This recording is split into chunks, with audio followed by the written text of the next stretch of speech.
coming up on our newscast tonight. The two Koreas are set to establish a direct line of communication between the top offices of both sides. Seoul also completes the selection of aides to accompany the president for the historic event. Meeting with his Japanese counterpart, President Trump emphasized he will do whatever it takes to make the Washington-Pyongyang summit a fruitful one. The duo also touched on bringing home citizens of both countries abducted by the regime.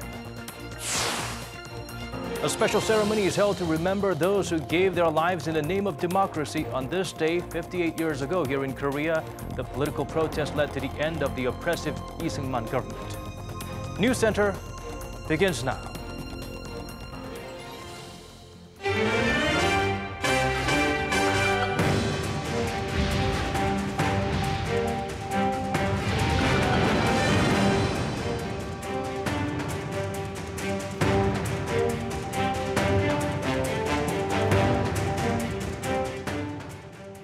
It's 8 p.m. here in Korea, coming to you live from our studio in Seoul. This is Arirang News Center. Welcome to our program. I'm Daniel Che. Let's start with how Seoul's getting ready for next Friday's all-important inter-Korean event. President Moon Jae-in invited local broadcasters to the nation's top office to share his thoughts and ideas on the historic event and listen to their advice. We have our first story with our Cha Sang-mi. President Moon Jae-in invited the heads of 48 local broadcasters to lunch on Thursday afternoon, following Wednesday's decision to allow live television broadcasts of the historic Inter-Korean Summit at the second round of working-level talks. It's the first time a president has invited the heads of local broadcasters to lunch since 2000. Moon expressed confidence for the upcoming summit, mentioning he was in charge of the preparation committee for the latest Inter-Korean Summit back in 2007, when he spearheaded the preparation process for the summit, including agenda selection and the arrangement of follow-up talks. But he said the dynamics are completely different from 10 years ago, as at the 2007 Inter-Korean Summit, both Seoul and Pyongyang had already agreed on the direction of the nuclear programs at the six-party talks through joint statements issued on September 19, 2005 and February 13, 2007. Moon added that there isn't much the two Koreas can negotiate on, with the international and U.S. sanctions strictly in force. He said inter-Korean ties can only develop further when U.S.-North Korea relations and Japan-North Korea ties are mended and the international sanctions are relieved after Pyongyang gives up its nuclear ambitions. President Moon added that since Pyongyang has expressed its willingness for the complete denuclearization of the Korean peninsula, he views denuclearization through the inter-Korean or the U.S.-North Korea summits as not too difficult in principle within a larger framework. But he said that Washington and Pyongyang are sincere in their preparations for the summits.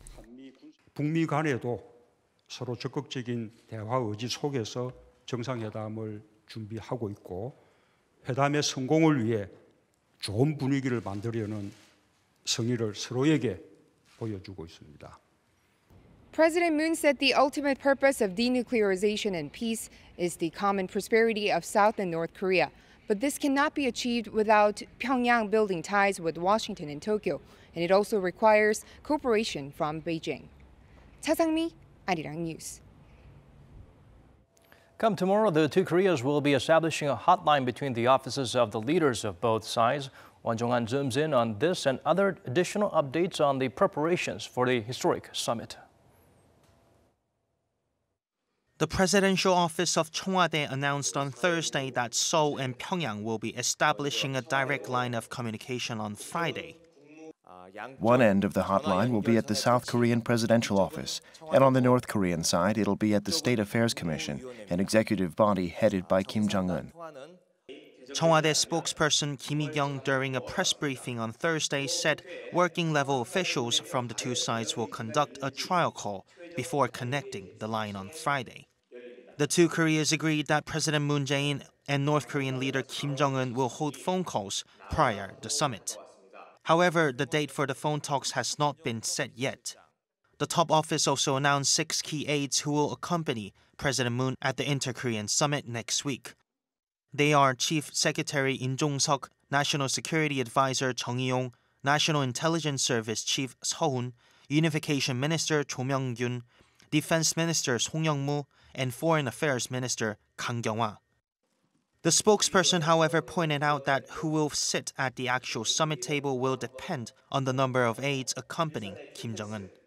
As for the summit venue, the top office said the Peace House at the Truce village of Panmunjom underwent a renovation of facilities, which started on April 6.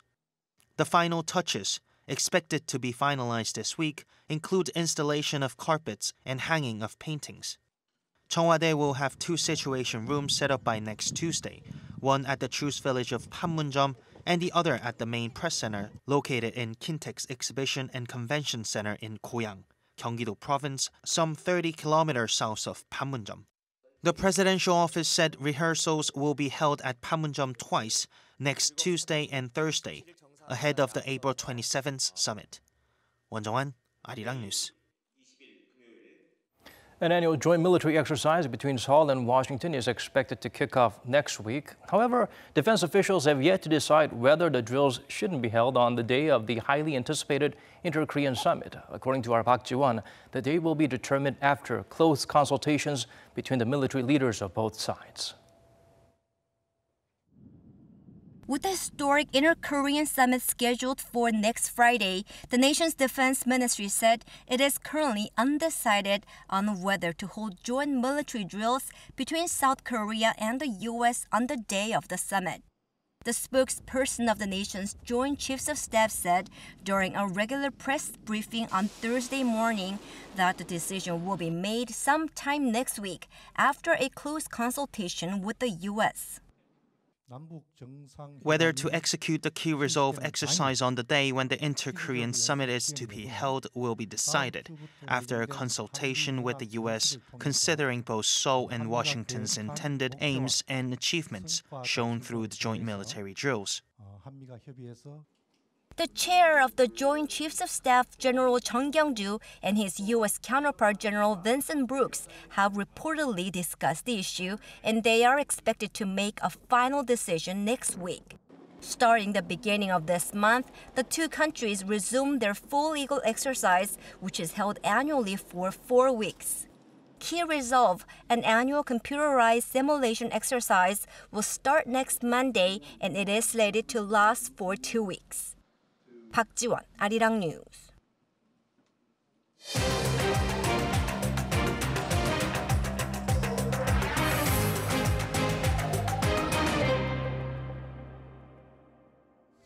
U.S. President Donald Trump and Japanese Prime Minister Shinzo Abe addressed the media after wrapping up the second and final day of their meeting. The main topic of discussion was North Korea, of course, with the American leader brimming with confidence in making the Washington-Pyongyang summit a worldwide success. Lee Ji-won has the highlights from that session. At a joint press conference with Japanese Prime Minister Shinzo Abe at the Mar-a-Lago resort on Wednesday local time, U.S. President Trump expressed great hope and determination for his intended summit with the North Korean leader Kim Jong-un. It would be a tremendous thing for North Korea and a tremendous thing for the world. So we will be doing everything possible to make it a worldwide success, not just for the United States or South Korea or North Korea or Japan, but for the entire world. Saying that he is looking forward to the meeting and that the U.S. has never been in a position like this with the regime, Trump added that he hopes to see the day when the two Koreas can live together in safety, prosperity, and peace. But his message to the North was not all optimistic and rosy.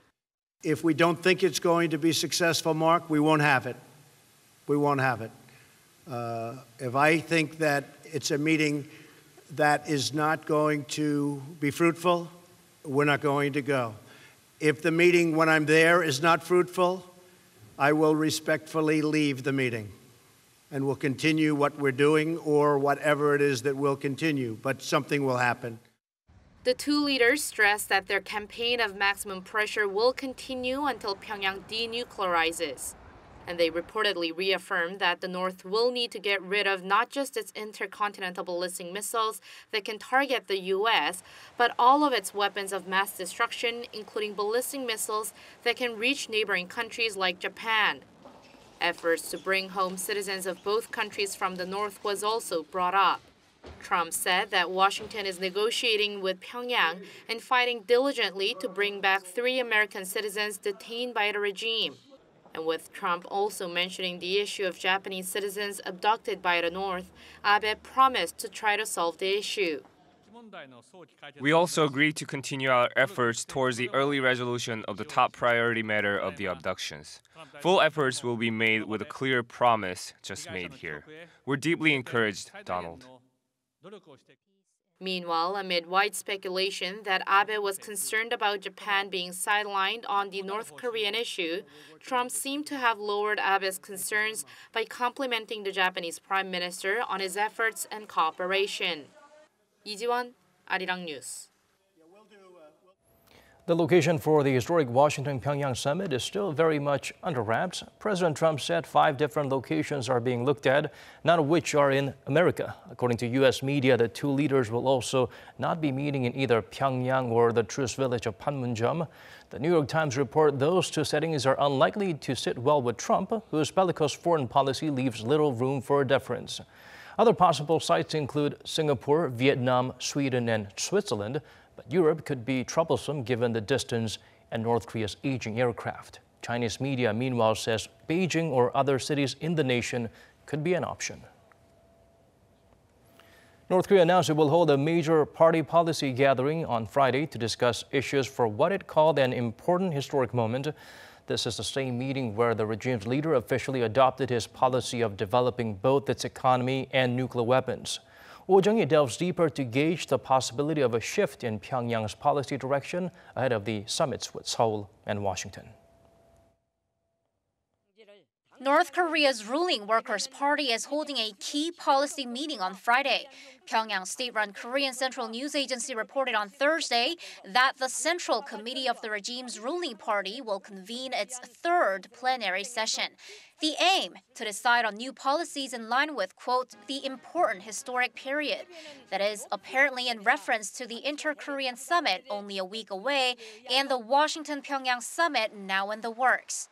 It was at the same kind of meeting in March 2013 that the Workers' Party adopted Kim Jong-un's signature Pyeongjin policy, which seeks both nuclear and economic development. But ahead of the relay summits with Seoul and Washington, which are expected to focus on denuclearization, experts say Friday's meeting could see changes to the Pyeongjin policy. The new policy direction is expected to show Pyongyang's willingness to negotiate on denuclearization, to improve relations with Seoul, Washington, and Tokyo, and to peacefully coexist in the international community. That will raise Kim Jong-un's credibility and work to his advantage in the summit negotiations. Also possible is an official announcement of the Washington-Pyongyang summit, since recent developments may have given Kim Jong-un some confidence and assurance. What's not clear is whether the North will clearly stipulate that it's willing to abandon its nuclear weapons. It might stress once again that the security of the regime has to be guaranteed first, or its willingness might be expressed in more subtle ways. Since last week, the regime has made no mention of itself as a nuclear power in its major meetings or announcements. The North might refer to itself as a strategic country instead of a nuclear state in order not to mess things up ahead of its talks with the U.S. and to justify to its people talks with a country it's called an enemy for 7 decades. The party might stress that it's necessary for economic reasons. Experts think Pyongyang will use this meeting as a cushion, so its officials and citizens are aware of and ready for whatever agreement the 2 Koreas reach at their summit next week. Oh Jung-hee, Arirang News. Seoul's foreign minister has returned home after completing a 4-day tour around Central Asia. Kang Kyung-hwa met with Uzbekistan's leader Shavkat Mirziyoyev and delivered President Moon Jae-in's message asking for support in stabilizing the Korean peninsula. The South Korean leader also expressed his wish to further develop Seoul and Tashkent's strategic partnership. Uzbek President Mirziyoyev said the groundwork for developing bilateral ties were set last year when he met Moon. Seoul's top diplomat also visited Kazakhstan for 2 days, where she suggested to President Nursultan Nazarbayev the 2 countries diversify their cooperation beyond the energy and resource sectors. 58 years ago today, one of the most important political protests in South Korean history took place Many died as average citizens put their lives on the line, taking part in demonstrations to end corruption and state violence. Ultimately led to the fall of the oppressive Lee Seung-man government. To remember and pay tribute to these heroes, a commemorative event was held at the April 19 National Cemetery. Kim Mo-kyun takes us there. Today marks the 58th anniversary of the April 19th revolution. On April 19, 1960, Korea saw one of its strongest political protests, leading to the resignation of the nation's first president, Lee Seung-man. Many sacrificed their lives in the name of democracy on that day, which became a key moment in Korean history. 58 years have passed, and a state ceremony commemorating the pro-democracy movement took place here at the April 19th National Cemetery in Seoul, which is the final resting place of some 400 revolutionaries who fought for the freedom of people.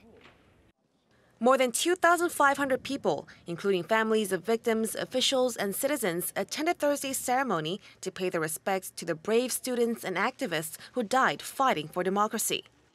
Though President Moon Jae-in did not take part in this year's ceremony, he visited the cemetery and paid his respects in the early morning hours, together with some of his top aides. Instead of President Moon, Prime Minister Lee Na-kyun delivered a commemoratory speech where he praised the April 19th revolution for being the basis for the nation's democratization movement. Through the candlelight vigils last year, we learned that the new goal is to observe justice and fairness in all aspects. We need to observe democracy in all sectors and narrow the gap in terms of gender, class, age, and region. The Moon Jae-in administration will faithfully work to fulfill this task. Alongside government officials and the bereaved family members, normal citizens also paid tribute to the freedom fighters. I've only learnt about the April 19 revolution through history textbooks, but after I came here, I realized the importance of the event and how it made possible the democratic Korean society of today. I value the April 19 spirit a lot. I come here every year to pay tribute. I hope that the new generation can pay more interest on this significant day. The host of the event, the Ministry of Patriots and Veterans Affairs, said that for this year's event, they prepared musical performances and a special play that depicts the life of the independence fighters in order to revive the meaning of the April 19th revolution and inspire people to strive for a brighter democratic future in Korea. Kim Mo-kyun, Arirang News. A revision to South Korea's constitution has long been on the agenda, but so far no agreements on any proposals yet. The main parties in the National Assembly took up the issue today, but again, they were at loggerheads. Park Hye-jun has the latest from Parliament. Very little progress was made Thursday when the leaders of the four-floor negotiation blocs met to discuss the issue of constitutional revision. They agreed that it needs to be done. It's been 30 years since the last time the constitution was changed, but the main sticking point is how to reform the government structure. The ruling Democratic Party of Korea explained how President Moon Jae-in's proposal aims to decentralize power and expand individual rights. But the Liberty Korea Party said there's not a hint in his bill of a shift in power away from the presidency. This bill would do nothing to redistribute power. Whether we pass it or we don't, the president will still have the authority to appoint the leaders of the main government institutions. Meanwhile, a compromise was proposed by the minor opposition 바른미래 Party, the minor left-leaning Justice Party, and the Party for Democracy and Peace. They said together they will draw up a joint proposal by the end of this month. The Moon Jae-in administration wants to put a constitutional revision up for a vote alongside local elections on June 13th. But for that to happen, Parliament will need to change the National Referendum Act by April 23rd next Monday. As long as the main opposition Liberty Korea Party continues its boycott of the assembly, however, such a change is unlikely to pass. I came today to urge the Liberty Korea Party to stop its boycott and to cooperate with the other parties in quickly revising the act. The ruling party faces many obstacles to get the Referendum Act changed, but even if it does, there are plenty more challenges ahead before the Korean people have a constitutional referendum to vote on. Park Hye-jun, Arirang News.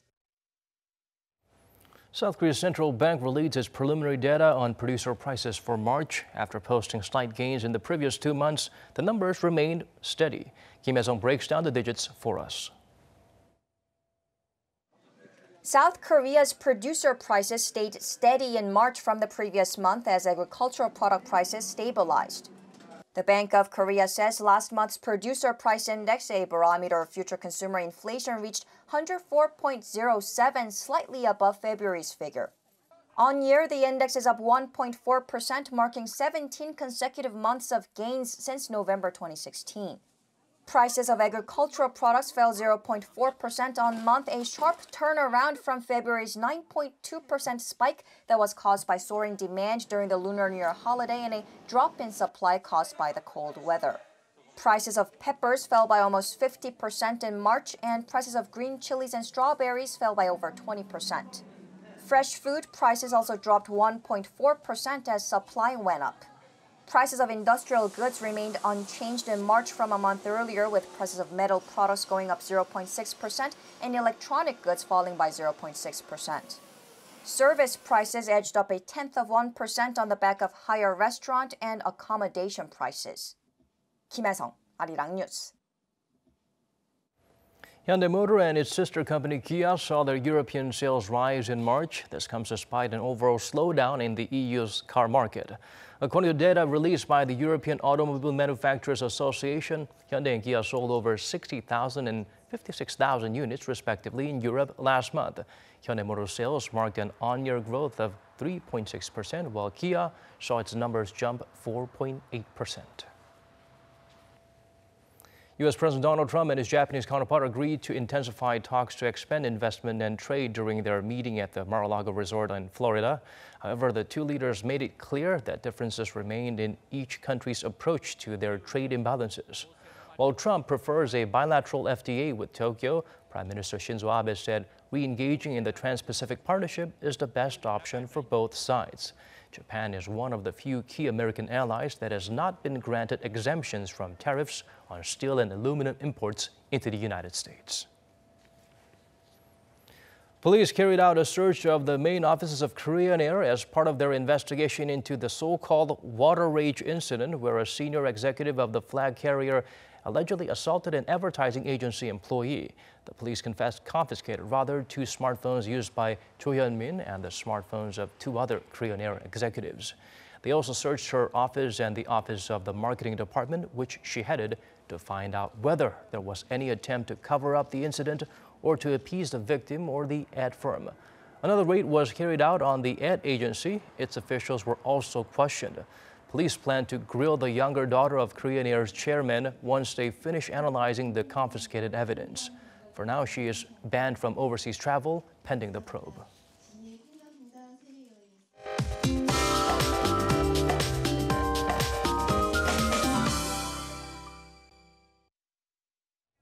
Time to turn to Michelle back at the Weather Center for the updates you need. Michelle, in some regions in Korea, it really feels like summer, and I hear things are only going to get hotter from here on. That's right, Daniel. The mercury is expected to rise way higher than the seasonal average tomorrow under sunny skies. Meanwhile, Beijing and Tokyo will be under a light layer of clouds. Dust particles are flowing into the Korean peninsula as we speak, which will gradually build up into the atmosphere overnight. By tomorrow, the air quality will be at unhealthy levels, so don't forget to wear your mask during your commute to work. The country is under cool temperatures readings in the mornings, Seoul beginning at 9 degrees Celsius, while Daegu and Gyeongju reaching up to 11 and 9 degrees. Into the afternoon, Seoul will top out to 24 degrees, while Gwangju and 27, Busan at 22 degrees. This heat will continue until Saturday, and on Sunday through Monday, nationwide rain will bring the readings down a few notches. I'll leave you with the weather conditions around the world.